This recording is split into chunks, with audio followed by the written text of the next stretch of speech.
Magandang umaga, sir. Pasensya na sa konting istorbo. Magandang umaga din po. Hindi ka ba naapektuhan, sir, sa nangyaring sunog kagabi? Okay lang po, medyo natakot lang po kasi sobrang bilis po ng apoy. Halos tupok ang bahay ni Ma'am Tess.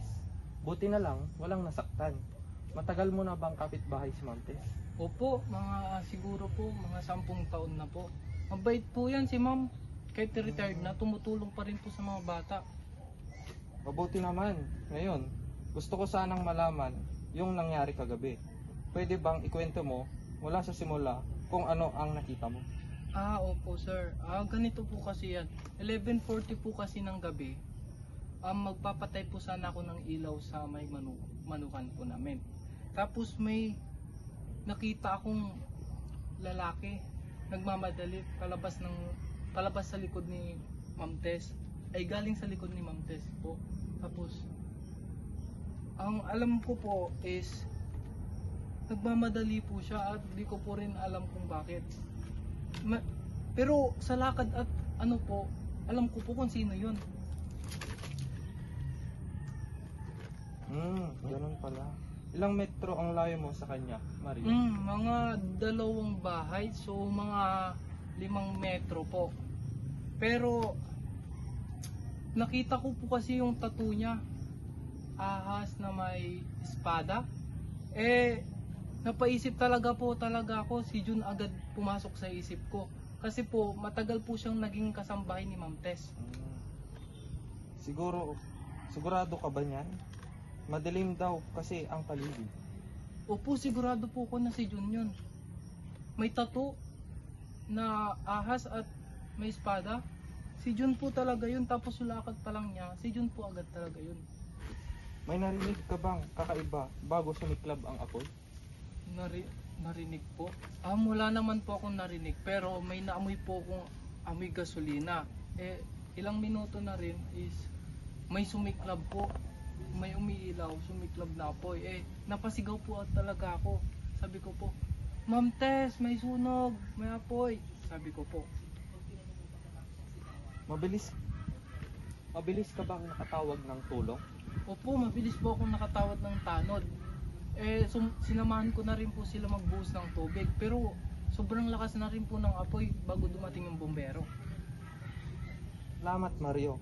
Malinaw ang salaysay mo. At malaking tulong ito sa kaso.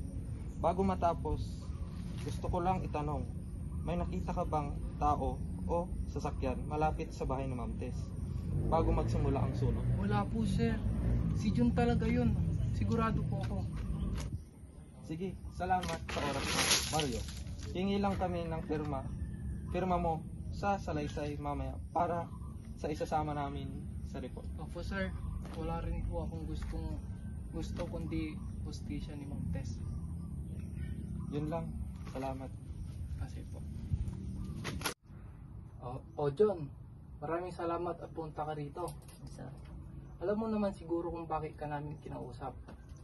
May nangyaring sunog sa bahay ni Ma'am Tess kagabi. Based sa investigasyon, sinadya.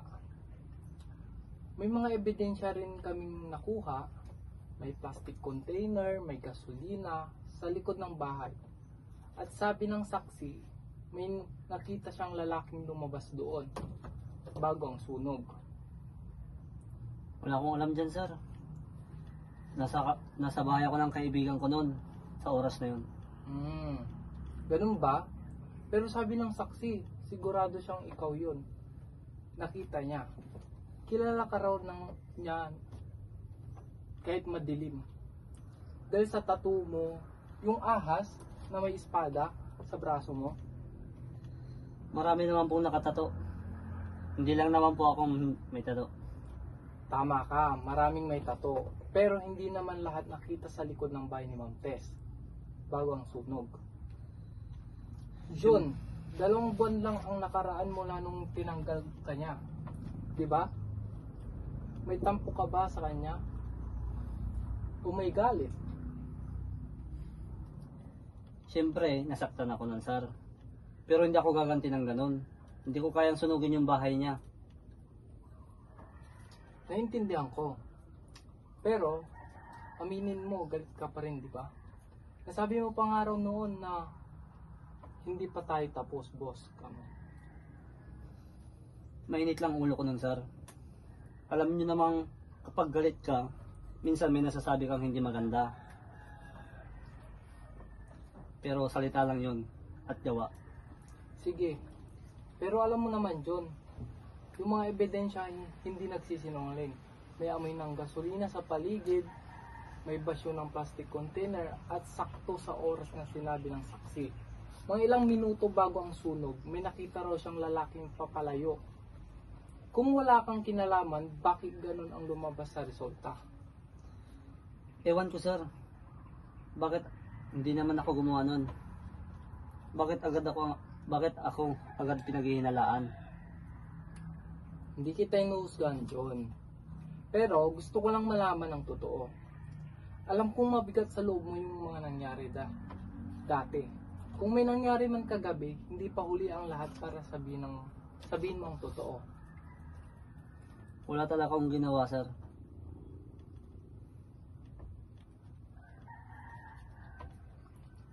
John, nakita ko sa'yo na pagod ka na. Hindi ko sasayangin oras mo kung walang basihan. Hindi ko sinasabing gusto mong sunugin lahat. Baka gusto mo lang iparamdam kay Ma'am Tess kung gaano ka nasaktan.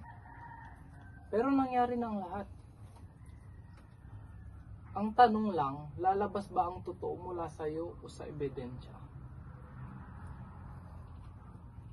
Sir, hindi ko po planado yun. Sige, kwento mo sa akin.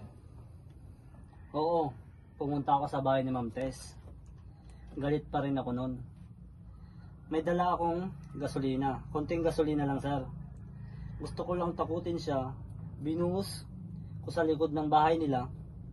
Tapos, sinindahan ko lang. Akala ko maliit lang. Pero biglang nagliyab ng apoy. Biglang lumaki. Natakot ako, sir. Kaya tumakbo na lang ako. Salamat, John. Hindi mandali yan, pero ginawa mo yung tama, ang pagsasabi ng totoo. Ngayon, isulat natin lahat ng sinabi mo para malinaw sa record. Pero bago tayo magsimula, papaalala ko ulit, may karapatan kang manahimik at kumuha ng abogado. Naintindihan mo ba yon? Opo, sir, naintindihan ko po.